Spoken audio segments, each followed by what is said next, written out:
1947లో Bharat successful గా nuclear test చేసింది. దీని పేరు స్మైలింగ్ బుద్ధ. అయితే అప్పుడు ప్రధానమంత్రిగా ఉన్న ఇందిరాగాంధీకి ఓ న్యూస్ తెలిసింది. ఏంటి అంటే పాకిస్తాన్ కూడా అణుబాంబులు తయారు చేయడానికి సిద్ధమైపోతుంది.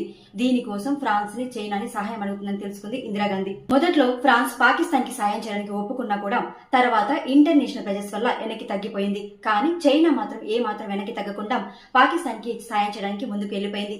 ఈ విషయం తెలుసుకున్న ఇందిరాగాంధీ రా అండ్ ఇంటెలిజెన్స్ మీటింగ్ పెట్టి ఈ విషయంపై నిఘా పెట్టమని కోరింది. రా అండ్ ఇంటెలిజెన్స్ ఈ విషయంపై దృష్టి సాధించడం కోసం 2 స్కైలను తయారు చేసింది. ఒకరిని పాకిస్తాన్ పంపడం కోసం, మరొకరిని చైనాకు పంపడం కోసం సిద్ధమైపోయింది.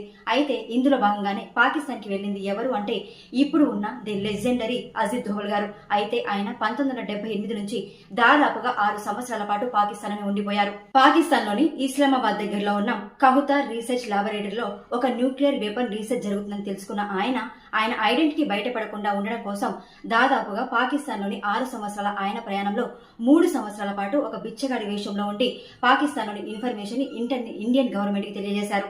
ఇది అజిత్ దోవల్ గారు అంటే. అజిత్ దోవల్ గారి యొక్క సిన్సియారిటీని గమనించిన భారత ప్రభుత్వం 2014 నుండి ఇప్పటి వరకు కూడా నేషనల్ సెక్యూరిటీ అడ్వైజర్ గా కొనసాగుతున్నారు అజిత్ దోవల్ గారు. ఇలాంటి వ్యక్తులు ఇప్పటికీ కూడా మన భారతదేశంలో ఉండడం మనం చాలా గర్వంగా చెప్పుకోవాల్సిన విషయమే.